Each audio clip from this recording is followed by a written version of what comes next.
And time for a talk of the town today here on AM 1390 KRFO. We're going to meet a new business that's coming to Owatonna, right next to the radio station, the old Hirsch Motors. Maybe you've noticed once in a while you see some old cars in the lot. I noticed early in the morning I can see the lights on. There's an old car back in there. Of course, we find out it's something called American Classics and Hot Rods. And Ken Snow is with us. And I guess Ken, are you open yet or not?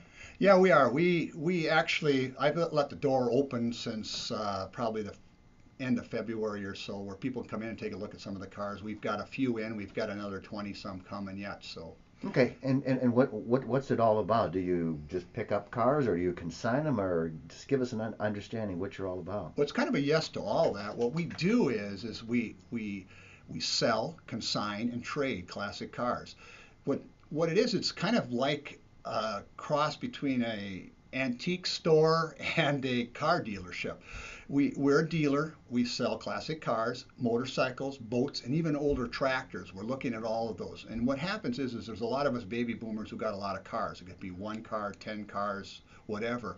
And you have them for a while, you get tired of them, you say, what do I do with them? And you don't know which market to go. Well, we're here. We sell all over the world, including, Minnesota, California, whatever. We're everywhere. So you like have like a database of where someone like, oh, here's someone brought in a '58 Edsel. Oh, here's a guy. Charlie said he's looking for one. Is that kind of how it might work, or? It kind of works like that. We sell locally, domestically, and internationally.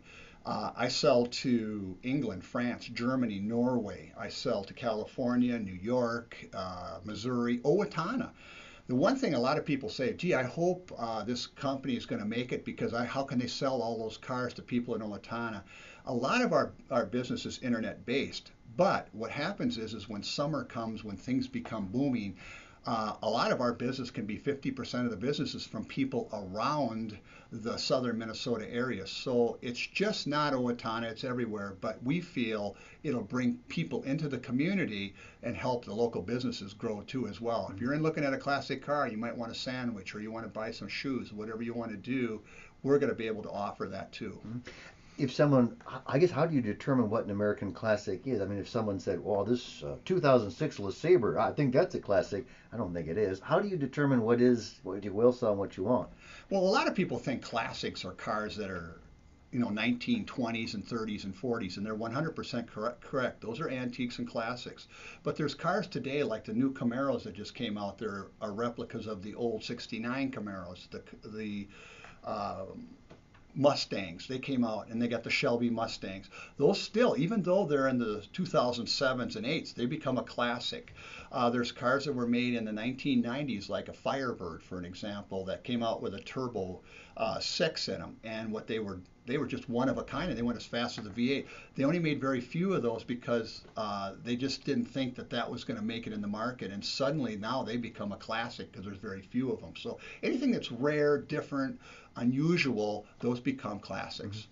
Do you have a website? Because obviously Mm-hmm. you're reaching out all over the world, or? Sure. It's just like our name, American Classics and hotrods.com. It's kind of a long word, but if you don't get it out there, they don't understand what it is. So we're doing our best to make sure that people do that. And our website has got probably a little over 150 cars on there.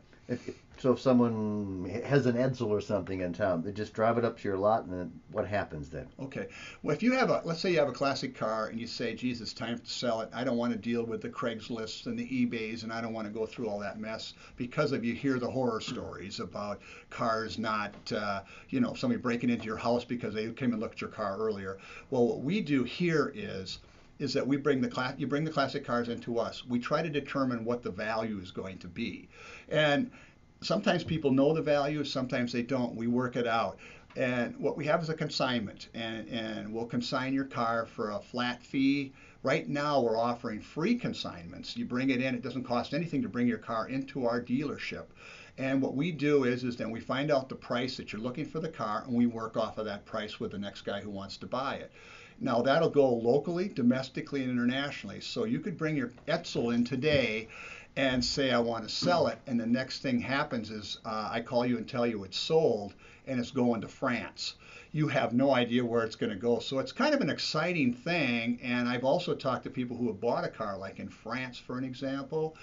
and asked them if they could send me a picture of it standing next to the Eiffel Tower or a sign or something. So it kind of makes selling a car kind of an adventure, and it makes it kind of exciting too.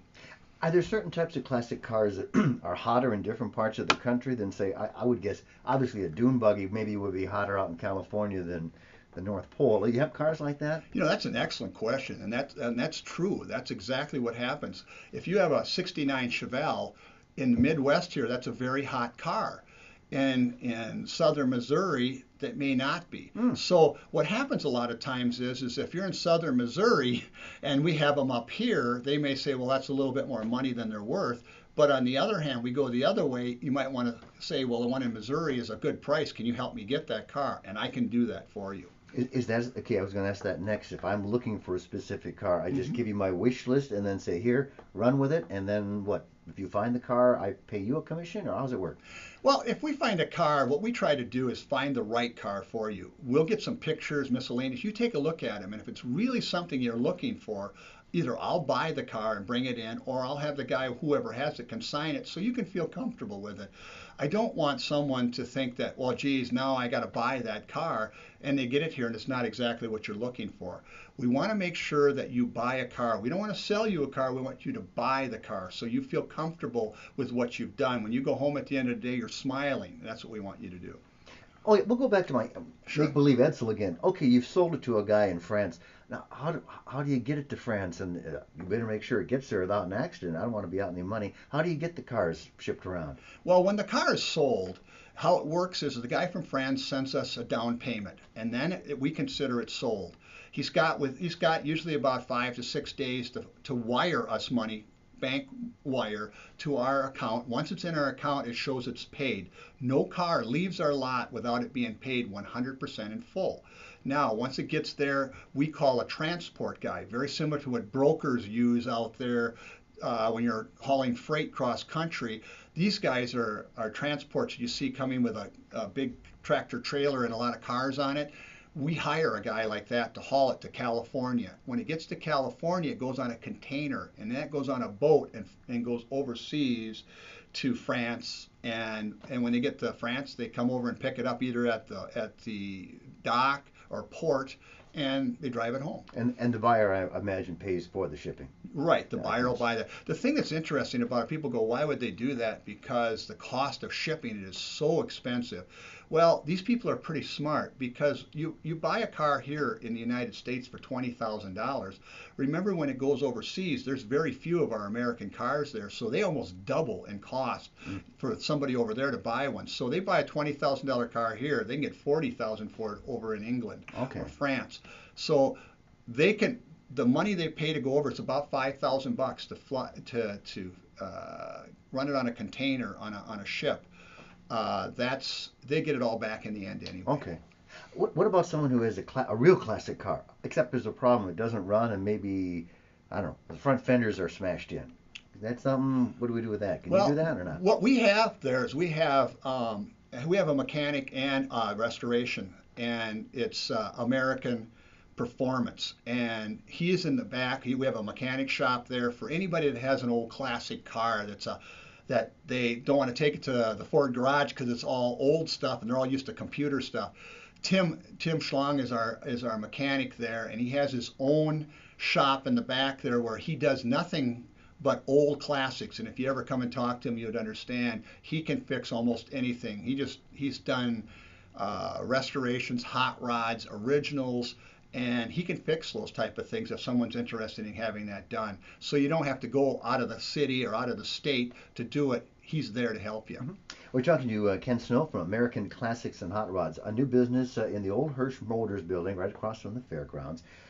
What about if someone's looking for parts for a classic car? Do you get into that much as far as just parts or not? Well, we can help them with it. Tim's pretty good about that. He has some knowledge of where we can find them. But a lot of times we don't get the questions as much for parts because you go on the internet and it's an unlimited source. But what happens is once they get those parts, sometimes they don't know how to install them, or they don't want to mess around with it. That's where we come in and help them out with that too. sometimes it gets to a point where they don't want to do it at all, and it's time to look for that new classic, and we'll take that car in on trade. And a lot of times that doesn't happen in the classic car business, where you can do a trade on a classic car and not have to worry about selling it. Okay. You can get your new car and drive it home tonight.